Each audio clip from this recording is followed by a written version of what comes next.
Welcome to the MLM Success Coaches Expert Interview Series, your ultimate resource for network marketing, blogging, and social media tips. If you have a question, we got an answer. And now, your host, Ian Beatty.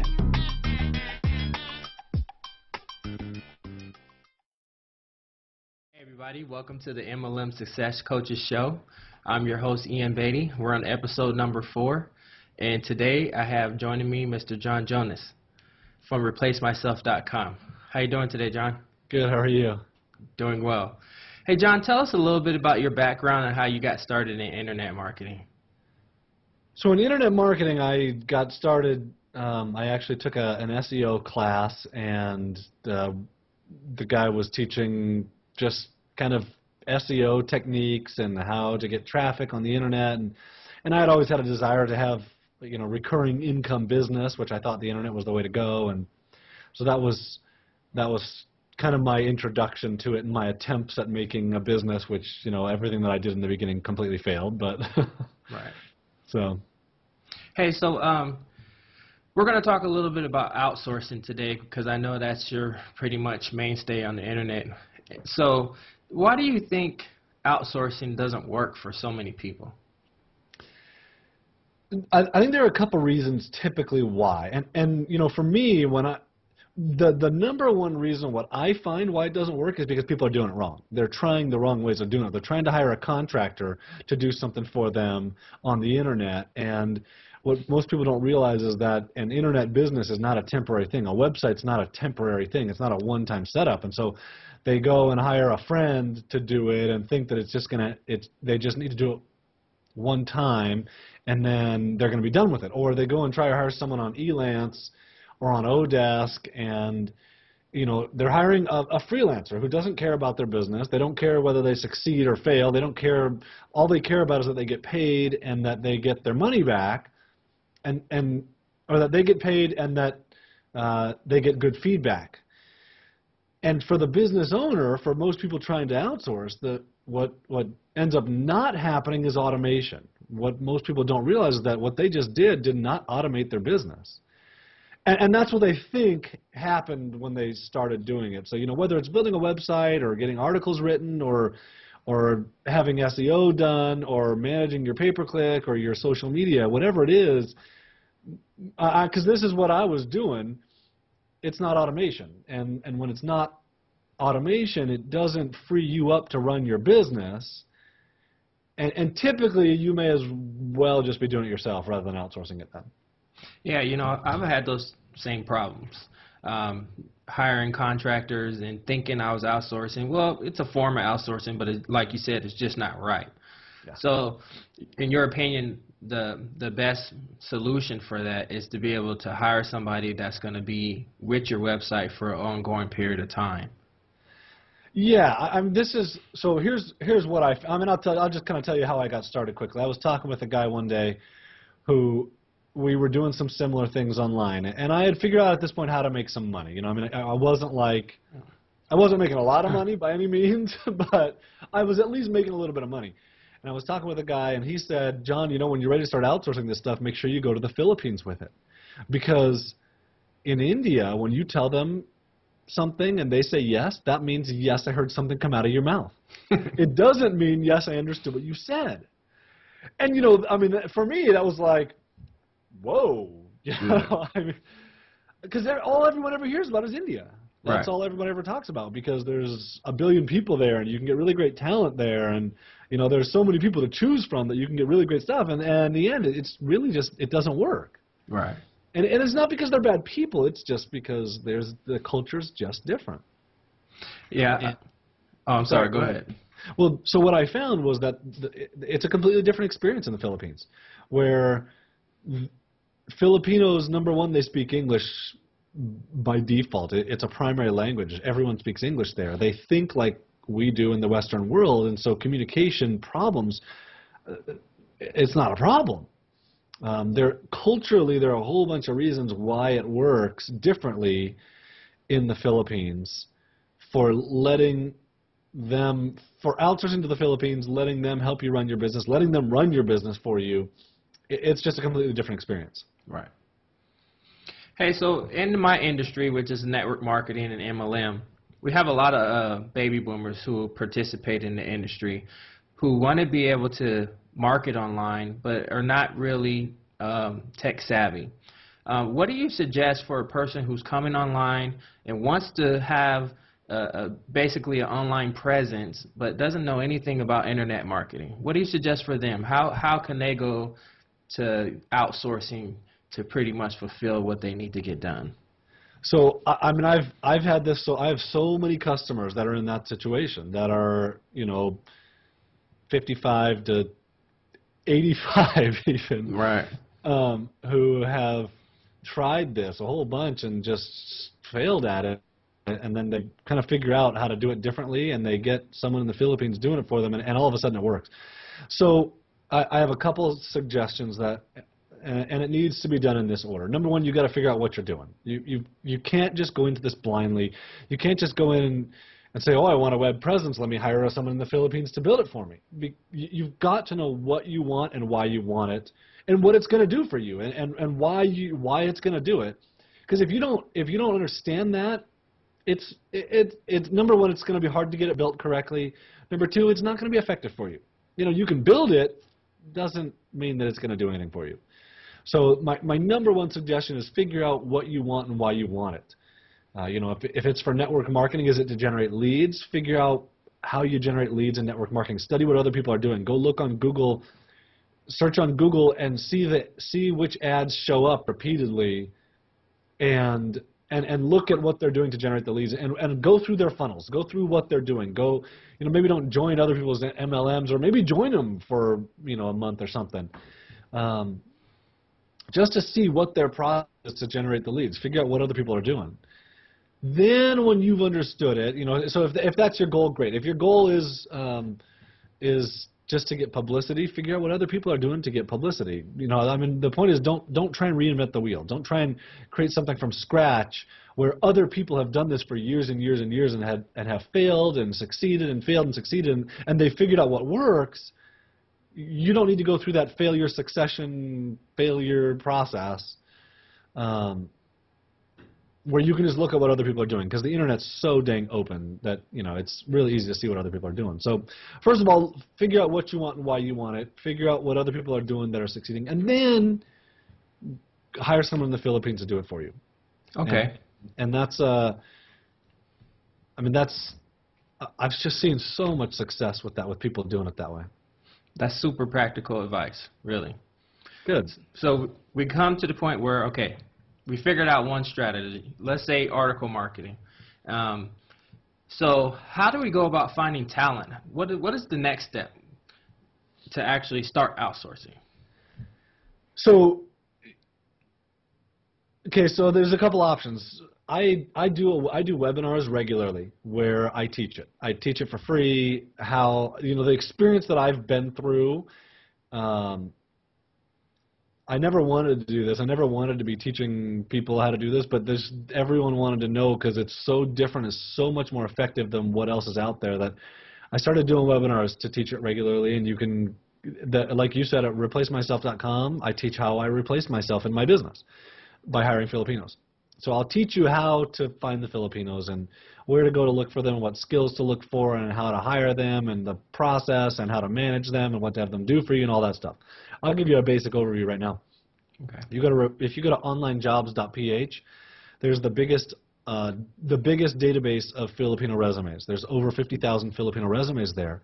You can search through them, find the person with the skills that you're looking for, and hire them. And I have 11 people that work for me full time. They make between $250 and $750 per month for full time work, each of them.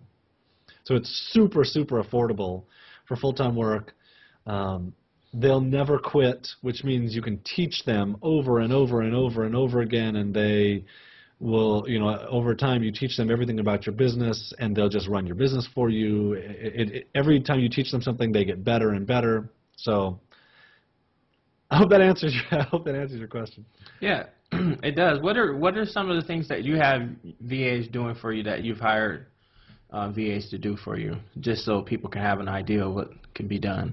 So let me tell you a quick story of what I'll tell you a quick story that'll illustrate this. I started a business years ago. It was writing reviews about products, and it's an affiliate business where we write reviews, we drive traffic to the reviews, we put an affiliate link which tracks that a visitor came from our site. So someone finds our review, they like it, they click, they want to buy the product, they click the affiliate link, they go to the merchant's website, they buy, it gets tracked and credited back to us, and we get paid. So I bought a domain name and sent it to one of my guys in the Philippines, along with myself talking for 45 minutes. I recorded myself talking for 45 minutes, and I sent it to him. And in that audio, I explained the business model, I explained why we're doing it, I explained how it's going to work and what we want to do and our goals and the processes and the marketing tactics, and I explained all this stuff. So he takes that domain and sets it up on my web hosting account. He sets up WordPress on the domain and builds the website. He changes the theme and gets it looking how I want it to look. And I worked with him through this process, but he did all the work himself. So, I didn't do anything technical here. Then he starts writing the reviews. And again, I worked with him through writing the reviews, so he gets them correct, and they're well done, and they're helpful for people. And then he starts marketing it, and he's writing the reviews, he's marketing it, he's doing SEO and article marketing and video marketing, and he sets up the pay-per-click campaign and follows that through until it's profitable, and he does social bookmarking and social networking and directory submissions and posting ads on Craigslist and doing Facebook, and he's doing all this stuff, and all the things that you hear about, he's writing all the content. So that business in the first month made me like $200. Within 3 months, it's making $1,000 a month. Within 6 months, it's making $3,000 to $5,000 a month. Within a year, it's making $10,000 to $15,000 a month. And this dude did all the work for it, which it was amazing because I was the CEO of the business. I was directing the business. I knew what I was doing. I knew why we were doing what we were doing, but I didn't do the work. I didn't do any of the technical work. I didn't do the hosting. I didn't do the website building. I didn't do the uploading or the FTP or dealing with the database or posting the content. I didn't write the content. I didn't have to do the SEO or the link building or write the articles or the traffic guys or the video or YouTube. I didn't have to do any of that. I just had to tell him what to do. So, what do they do for me? The question really is, what do they not do for me? They don't respond to my personal emails.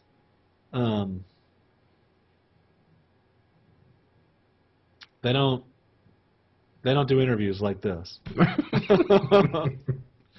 But the reality is, because their English is so good, because they're so westernized, it's like having a U.S.-based employee for $300 a month, full time. That's awesome. It's amazing. Yeah. Hey, I was listening to one of your webinars, and in your webinar, you said that it's really easy to make money online. Why do you think making money online is so elusive for so many people? Honestly, I think it's because there's so much hype and so much junk out there teaching people how. And because there's so much of it, it's really easy to get caught up in the hype about this product will make you $8 billion, like this 17-year-old kid made in 36 minutes, which is rarely true, but it's really hard to prove that it's not true, and so people continue to do it. And then it makes it really easy to jump from one product and one tactic to the next where people never actually implement anything. They never really learn. They never get good at anything. So, it's pretty easy if you're doing the right stuff. And I don't teach people how to make money online. I've chosen to let other people teach it. But, doing local business consulting, really not that hard. Or even MLM, not that hard if you follow a system that, I know numerous people doing pretty well with MLM. I know the top producers in 2 different companies, and I know exactly how they did it, and it's following the system. They did what they were told to do. Right. And, where most people don't want to do what they're told to do, they think they have a better idea. They think they know how to do it better, or, most people don't do it. And so they don't make the money. And I've watched both of them do very well with it, and I've watched people underneath them follow them and do what they were told and making money. Right. So sticking to systems. Sticking to systems and doing what you're told. Right. Instead of, and I'm guilty of this so much. Oh, I think I can do it better. I know how to do it better than that. Or I have this better idea, or I have this great idea where we're going to make it all automated, and then there's no work to do, and most of the time it doesn't work. It doesn't. But most people don't want to listen to that. They want to create their great, awesome ideas, and they don't want to follow. Right. So. You know what I found or I've seen with VAs? We'll get a good VA, right? And they know how to do like one thing, but you need them to do like 10 things. And then they'll try to do those other things, and it'll discourage them, it'll get them off track. And then that one thing that they were good at, they'll start suffering at that. Have you found that to be the case, and how do you solve a situation like that? So in the Philippines, there's a really big cultural issue of a feeling of unworthiness. And if you don't teach people how to do what you want done, they don't think that they can do it. And in fact, I have a guy right now who's been with me for 5 years, and he's not good at what he used to be good at anymore because he's depressed, basically, is what it comes down to. Filipinos, if they're not doing a good job, they don't feel good about themselves. And typically, if you don't teach them how to do stuff, they don't think that they're doing a good job. And if you don't give them good, positive feedback often, they don't think they're doing a good job, and then they start doing it worse, and they don't want to do it at all.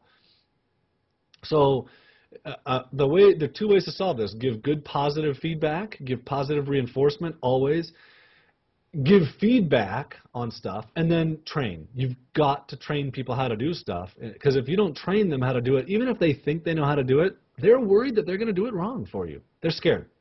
And I mean, this is just a Filipino culture trait.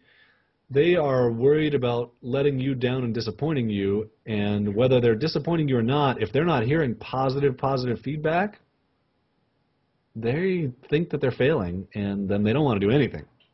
So right. That's a really big cause of it. They don't do 2 through 10 well. You tell them they're not doing it well, but you're not giving them teaching on how to do it well, so they do it well and they start feeling bad about themselves. Then the first thing that they used to do well, they're not doing it well anymore because they don't feel good about themselves, and it's kind of a downward spiral where you've got to find and help them do something well in order to turn it around. You know, that sounds a lot like leadership. That comes back to the core aspect of being a CEO, right in the center of the seven management centers for CEOs, leadership. I've done, over the last couple of months, I've probably done 20 case studies of people successfully doing this. I mean, I did one case study, and then I posted it, and then I just had a flood of people saying, "Hey, I want to do a case study for you. This has changed my life." Right. And it's interesting to see that the same traits in these people who are doing it well over and over and over and over again, where they're good managers. They understand people. They're good at dealing with people. They're kind, which is kind of a lost thing in our society. But it is. They're kind to people. Like, they care about those people. They're not just robots on the other side of the world. And it's interesting to see that the more, every single time I did an interview with people who were succeeding, I see these same things. So I'm a network marketer. Brand new, fresh to internet marketing, coming online. I'm using the attraction marketing model of blogging and doing product reviews, affiliate marketing. I hire a VA. What is the time expectancy to see a return on my investment if I have a VA that's actually working well for me? Do you know what you're doing? That's a question. Do you know what you're doing? Me personally, yeah, but yeah. let's okay, say so if you know what you're doing, I would give it 2 months. 2 months. 2 months. If you don't know what you're doing, I don't know. I mean, Hiring a VA isn't a magic bullet. It doesn't solve all your problems. It doesn't, they don't know how to run your business. I'll tell you that right now. They do not know how to run your business. They don't know how to make you money. But if you know how, they can do all the work for you. You just have to tell them what to do. And what it does is what you just said. It allows you to be the CEO. Instead of, where so much of the internet marketing training that's out there turns you into a grunt worker, which is so terrible. And that's what I found for myself when I started doing this, was I was a grunt worker. I mean, and it's hard to be the CEO. It's hard to manage a project. It's hard to understand the business when you're working on the details. And so if you don't know what you're doing, if you can't be the CEO of the business and give it direction, I don't have a time frame for you. If you do, I mean, if you've gone through a program and you understand it and it makes sense and you can see how it's going to work, then, how long should it take you? Couple months. Right. Usually it's not going to see results up front, not the first month. You're going to have to train them on stuff. So I just got this crazy picture in my head of me being a grunt worker. Yeah, well, I mean, the reason I hired someone in the first place was because I was writing articles and I wanted to shoot myself. Oh, because it was so terrible. I can't do it. And so I just knew that if I had to write the articles, they weren't going to get done. And then I was trying to do SEO and build links, and I hated my life, and it wasn't getting done. And if it's not getting done, then I'm not succeeding, and business isn't working. I'm not making money.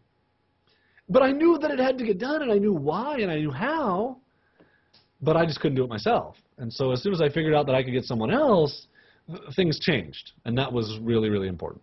Right. Hey, you know what, John? This is a little off the subject, but still about internet marketing. It was like huge news that your Gmail account got hacked. How did you deal with that? It was hard, man. My Gmail account got hacked. Someone got into it. I don't know what happened. Google shut it down, and you never know what you have until you lose it. Right.